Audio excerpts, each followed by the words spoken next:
আসসালামু আলাইকুম, welcome to my video. তো চলে এলাম আবার একটা রেসিপি নিয়ে। তো আজকের রেসিপি হচ্ছে ঢেঁড়স আলুর তরকারি। তো নিরামিষ একটা তরকারি রেসিপি তোমাদের সাথে শেয়ার করব। তো চলো রান্নাটা শুরু করা যাক।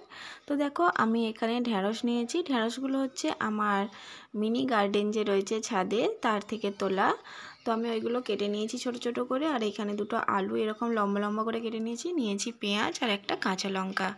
তো প্রথমেই কড়াইটা বসিয়ে দিয়েছি, কড়াইতে দিয়ে দিচ্ছি রিফাইন তেল। তো তেলটা গরম হয়ে যাওয়া পর্যন্ত অপেক্ষা করব। তো দেখো তেলটা আমার গরম হয়ে গিয়েছে, তাই আমি আলুগুলো দিয়ে দিচ্ছি এর মধ্যে। দিয়ে আলুগুলো আমি হালকা ফ্রাই করে নেব। তো আলুগুলো দেওয়ার পরেই হালকা নাড়াচাড়া করে নিচ্ছি তেলের মধ্যে। তো হালকা নাড়াচাড়া করার পরে এর মধ্যে দিয়ে দিচ্ছি লবণ আর হলুদের গুঁড়ো দিয়ে আমি এটা সামান্য ফ্রাই করব, খুব একটা ডিপ ফ্রাই করব না। তো মশলাগুলো দেওয়ার পরে এইভাবে নাড়াচাড়া করে আমি এগুলোকে ভেজে নিচ্ছি। তো দেখো আলুগুলো আমার হালকা ভাজা হয়ে গিয়েছে, এবার আমি আলুগুলো তুলে নিচ্ছি।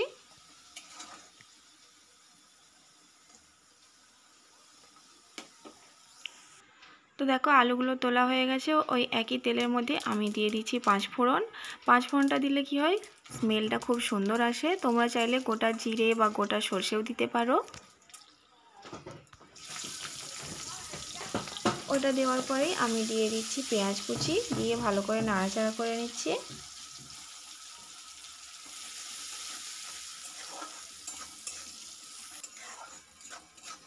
তো পেঁয়াজটা খুব একটা ডিপ করে ভাজবো না, পেঁয়াজটা হালকা ভাজা হয়ে আসলেই আমি এর মধ্যে যে ঢেঁড়সগুলো কেটে রেখেছিলাম সেইগুলো দিয়ে দেবো।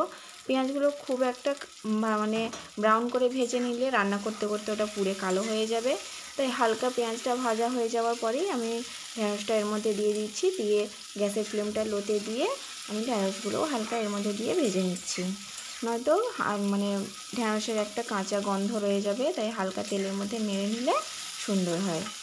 তো দেখতেই পাচ্ছ তোমরা ঢেঁড়সের কালারটা একটু চেঞ্জ হয়ে এসেছে, কারণ ভাজা হয়ে গেছে অনেকটা।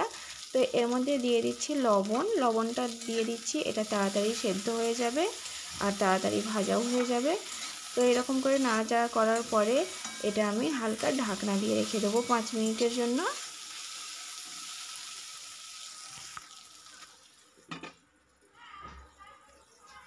তো দেখো চলে এলাম 5 মিনিট পর, আর তোমার ঢেঁড়সগুলো দেখে বুঝতেই পারবে যে এটা হালকা সেদ্ধ হয়ে এসেছে। তো এই পর্যায়ে দিয়ে দেবো মশলাগুলো। তো দিয়ে দিচ্ছি প্রথমেই হলুদের গুঁড়ো, লবণ তো আগে থেকেই দেওয়া ছিল। তারপরে দিয়ে দিলাম কাশ্মীরি লঙ্কা, জিরে গুঁড়ো আর ধনে গুঁড়ো। তো সব মশলাগুলো দেওয়ার পরে আমি সবগুলো একসঙ্গে মিক্স করে নিচ্ছি। তো দেখতেই পাচ্ছ কালারটা অনেকটা চেঞ্জ হয়ে গেছে। এই পর্যায়ে আমি কি করব, যে আলুগুলো ভেজে রেখেছিলাম সেগুলো এর মধ্যে অ্যাড করে দেব, দিয়ে সবগুলো একসঙ্গে মিশিয়ে নেব।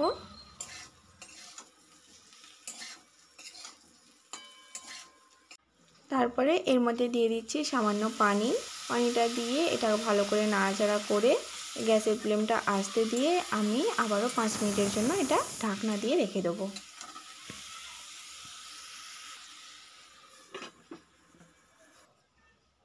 তো চলে এলাম আবারও 5 মিনিট পর। তো দেখো পানিটা একটু রয়েছে আর বাকি পানিগুলো শুকিয়ে গেছে, আর আলু আর ঢেঁড়স দুটোই সেদ্ধ হয়ে গিয়েছে। তো আমি এগুলোকে ভালো করে নাড়াচাড়া করে নিচ্ছি। নিয়ে এইবার আমি আরও একটু সামান্য এতে পানি দিয়ে রান্নাটা করে নেব।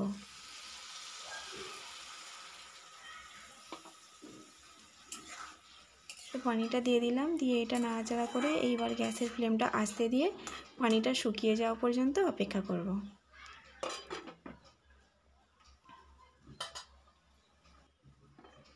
তো দেখো পানিটা শুকিয়ে গিয়েছে। তো তলায় পানি আছে নাকি দেখে নিচ্ছি নেড়ে আমি। তো সামান্য একটু পানি রয়ে গেছে, সেটাও আমরা ভালো করে শুকিয়ে নেব। তো তরকারিটা আমাদের পুরোপুরি রেডি হয়ে গেছে। তো উপর থেকে দিয়ে দিচ্ছি সামান্য জিরে গুঁড়ো। তো দেখো তরকারিটা আমাদের হয়ে গেছে নিরামিষ আলু আর ঢেঁড়সের চচ্চড়ি। তো দেখতেই পাচ্ছ রান্নাটা আমার এখানেই শেষ করছি। তো আজকের ভিডিওটা কেমন লাগলো কমেন্টে অবশ্যই জানিও, আর এইভাবেই আমার পাশে থেকো। তো সবাই ভালো থেকো, সুস্থ থেকো, আল্লাহ হাফেজ। দেখা হচ্ছে পরের কোনো ভিডিও।